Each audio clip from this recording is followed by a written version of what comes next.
Good afternoon po. My sister Margaret, and I told Sister Cynthia to bring a skirt to stop me. I'm not going to stop there. I'm just kidding. I know Sister Lanie 2001 when I moved from the land of Saskatchewan here in the Wild Rose, and she's the one who picked me up going to the church. And from the small city of Regina, we are very old-fashioned there. And so when she picked me up, I said, "Wow, Hungary is fashionista," because she wore a beautiful Sunday clothes that time. And Sister Lani, I stay in their house. I rent their room. I think more than a year. So that's where I become close to Sister Lani and Seth and Sheila. Sister Lani, I have five things here that I will miss to her. She is the one who also teach me to do the worship leading and teach me how to sing. And my voice is so soft, and she said, I have to speak loud like her. And you know, Sister Lani, she told me the mic. She had a loud voice. So, and Sister Lani always sits beside me because I like to sit in the front, so she sits beside me in the front. And I'm having a hard time to pick up the notes from the speaker. And every time when I look at her notes, she writes it so fast and with a design. Like she make it a big letter, she make it bold, and how beautiful it is. And I said, how fast you take a notes? It's like a good secretary. And I don't know anything about technology or computer. I don't know how to do Facebook. I think I'm the last one to do the Facebook. And she's the one who teach me how to do anything in the computer when I'm doing my preaching. Even the period. I said, Sister Lani, where is the period in the computer? And she always teaches me. So she's the one who teach me in doing computer things. And I like to drive, going to the church, picking up sisters. And I don't know the road in Calgary because in Saskatchewan is too small. And Calgary is so big. And she is my Google map. If I ask Brother Abel, and Brother Andy, they tell me easily the road, but I don't understand and I don't get it. But when Sister Lani say the road, I found it. I find the road, so she is my best Google map. And also, she is my fashion designer. When I come to Calgary, I wear a slack. And she told me, I don't wear that one. That's too big for you. And I joke her, and she is the one who always buy my jokes. And I said, sorry, I just translate it because it's nice to say it in Tagalog. I told her, binili ko kasi sa men's section. Halata ba? Wala siya. So, she's my fashion designer, and she's always available. She's always available. She's always available. If I'm not ready to do this, she's available. And I saw her, how can you study? We are together watching TV. And she's ready. That's how Sister Lani is. She is like a soldier. Like Sister Janet says. And the rest I would like to say is the last day of her life. And last time when I accompanied her, and she told me that, thank you, Sister Margaret, and I really need a ride. And I told her, Sister Lani, don't give up. If you need us, actually, it's the opposite, it's the other way around. We need you more than you need us. Because there's only one Lani. No one can imitate Sister Lani. Though she is not perfect, and every time when she had this sweet voice, she always said, ano? Ano ba kaya? Siya yung, hindi ka lang. Gusto niya, hindi mo ko. She's very sweet. That's how she is, Sister Lani. And during that time, I told her, don't give up because we need you more than you need us. And like what Brother June and Janet said, she likes to evangelize. And this is one thing. Um, she already come out from the room where the doctor said that your body is deteriorating. And I'm the one who was shocked. She is not that shocked. And then when we are on the way to the hallway, there is this person named, can you mention the name? Named Cesar or Cesar. And she said, hey, I know you. Why are you here? And then it's been a long time. And then said, oh, because I'm also not feeling well, and like this and that. And then after that, how about you? You are not well. But she always put the the point to him, not to her. And she said, and then before the guy left, he said, wait. I want to get your phone number because I'm going to follow you. You know, that's how she is. You know, when you came from the room and the doctor tell you that that's your day is numbered, right? And I believe that in the Bible, I only know two that mention that their names was numbered, that they know when their time is that they come, right? That is Aaron, the brother of Moses, and Hezekiah. But Hezekiah was given 15 years. But Aaron, only that day when Moses told him that said that he's going to die. And I believe that some righteous people, they will know when their time is coming. And I will end up, can I still end up with this prayer for Sister Lanie? And Sister Lanie, she not only believed, but she also did it in works.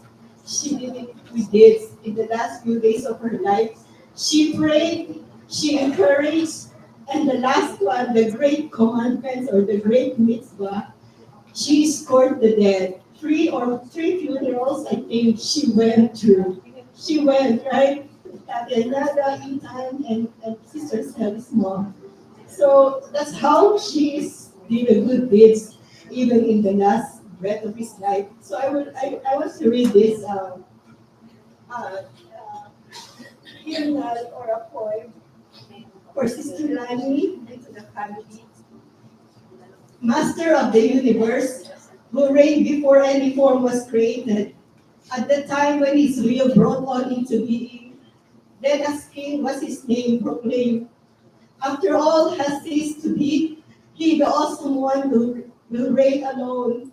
It is he who was, he who is, and he who shall remain. In his splendor, he is one. There is no second to compare to him. To declare as his equal, without beginning, without conclusion, rock of my ages, rock of my pain in time of distress. He is my banner, a refuge for me, the portion in my cup on the day I call. Into his hand I shall entrust my spirit. When I go to sleep, I shall awaken. With my spirit shall my body remain. My God is with me, I shall not fear. And may soon in our time, for the end of days, he will send our Messiah to redeem those longing for his final salvation, because in his abundant kindness, God will revive the dead. Sister Lanie, we will soon be forever in our hearts.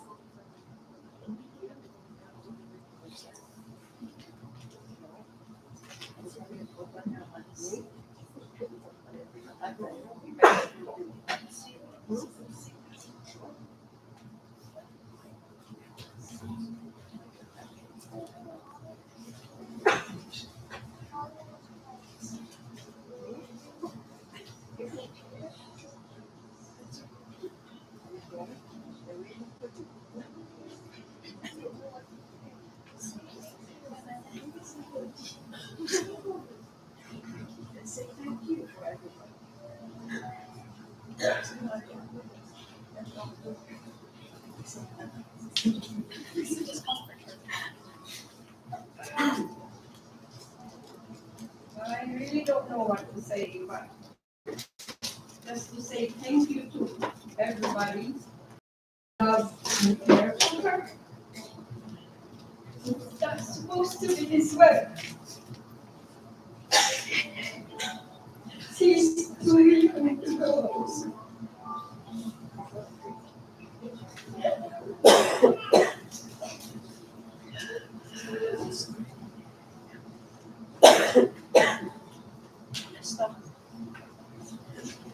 My sister is always feisty. I know that. And I know you know that about her.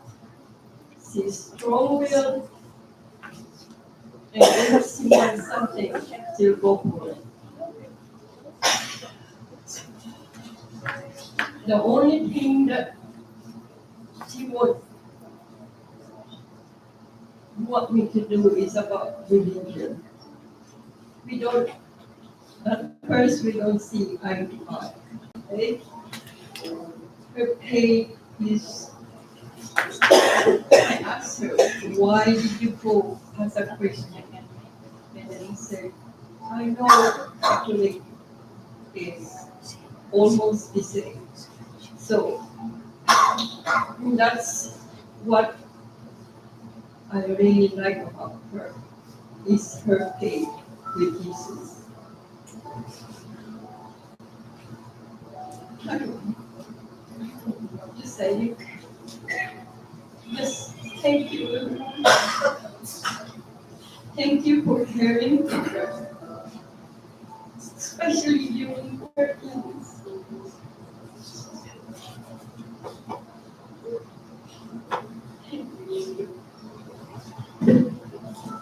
I'm sorry.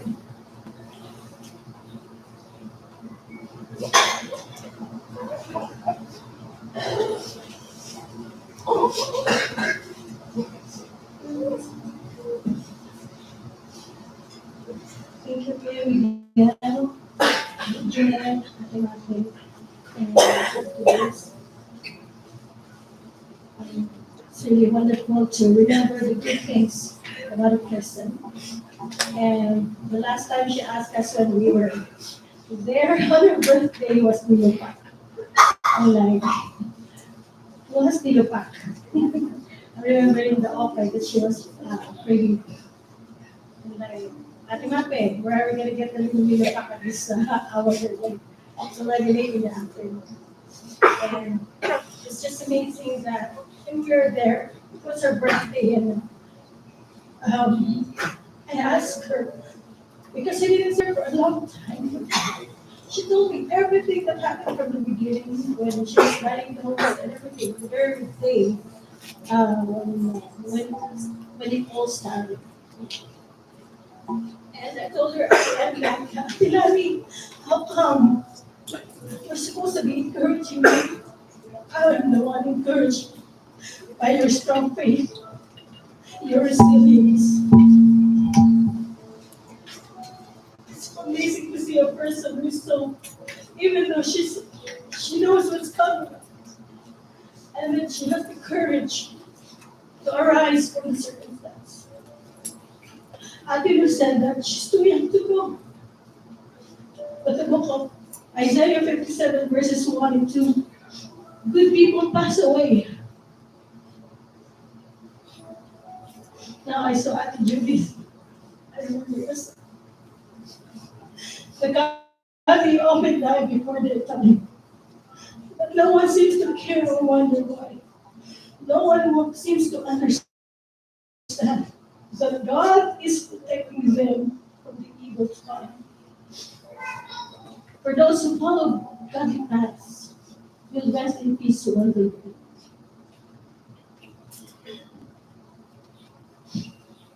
And now it's time to welcome Sheila and Kuya Seven Fun, and for us to listen to their messages dedicated for Lanie and for all of us. Sheila, please.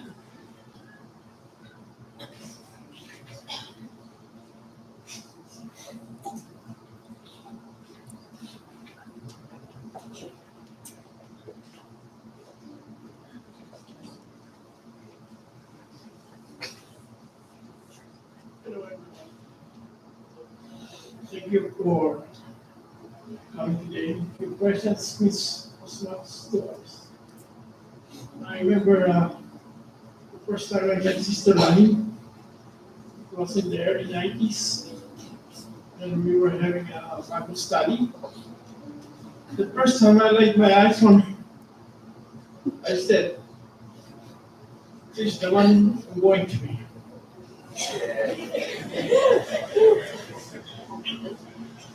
And from there,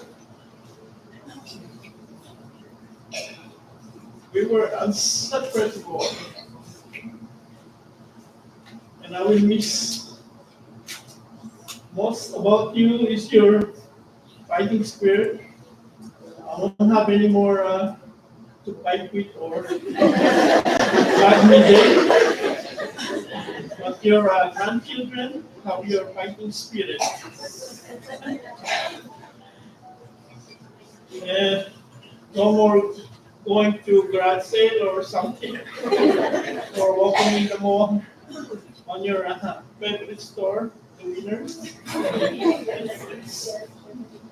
Thank you all for being with me. Thank you for being with me through good times and bad times. Thank you for always being so understanding to me. And thank you for your love. I will miss you. Thank you for your presence. Means so much to us. Thank you also for the Country Hills Crematorium and Funeral Service for having my wife here. Thank you. Thank you to Jerome Church for helping Sheila Harris, my wife's name, and Lanie for doing everything. Thank you.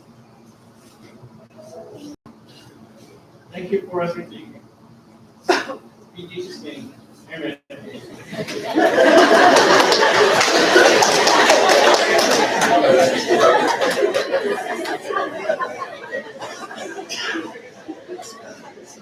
Let us all rise and go home.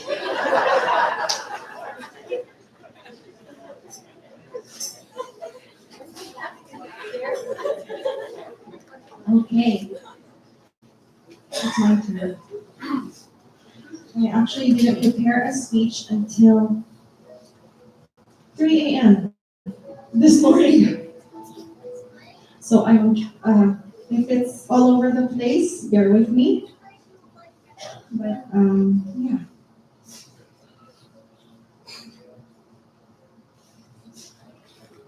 To everyone, she was known as Ate, Tita, Lola, Ninang, Sissy, Lanie, or on a formal approach, Sister Lan. To our girls, she's known as Mumsy. And to my dad, you get two, Ma or Darlene. But to me, she was my mother. Growing up, we never had that faultless mom and daughter tandem everyone dreams of. We were never as affectionate, but by our actions, you know that we loved and cared for each other. Even those cat and dog moments with my dad hiding in the TV room so he doesn't have to referee between us, I had plenty of also mortifying moments where my mom, especially my dad, would call up my friends or their parents and threaten to call the police if I didn't come home this instant. You see, even though my mom was stern, a bit strict, authoritative, there was never a time I was fearful to say and speak my mind. She gave me freedom to choose and seldomly dictate a path, but she was never out of sight. Always right behind me, encouraging and unceasingly praying. My mom and I were also polar opposites. She despised spicy food, but me, I enjoy spicy food. I love being in the sun, but you'll always find her wearing leggings, long sleeves, even with an umbrella on a hot, steaming summer day. She could spend hours on a teleserie or TFC, but I only enjoyed my sitcoms. She was daring with her outfits, bold with makeup, and had a fondness for jewelry. You could probably mistake me as her mom with my subpar kind of choice. If my mom liked an item, expect her memory I can recall was when I was 4 years old viewing. I went up to the casket and I casually asked him if I can take some of his grapes, not knowing it was forbidden. But I took some of it because I know my tate would give it to me. I remember visitors uttering some scary and weird scenarios, so I hid under the casket. I was scared because my aunts or my uncles would follow me, or worse, my nanay would be disappointed in me. And as I hid, eating the grapes, I saw a hand reach in, a familiar voice, only heard over the phone, but enough to know that I am safe. I grabbed onto that hand. It carried me off, held me for assurance, and shielding me from harm. That hand was my mother. My mom was and always will be my safe place. My mom, though resilient and resolute, she was as gentle and fragile. She never wanted those she loved to see in she never those she never wanted those she loved to see her in such a state. Always putting on that courageous spirit, always helpful, and never without a smile. And she was always looking out for others than herself.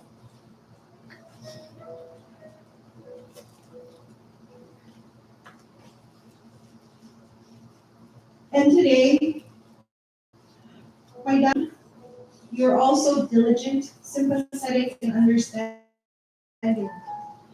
They all commended my mom for being stubborn because any bad news, she turned into great things, and she had a lot.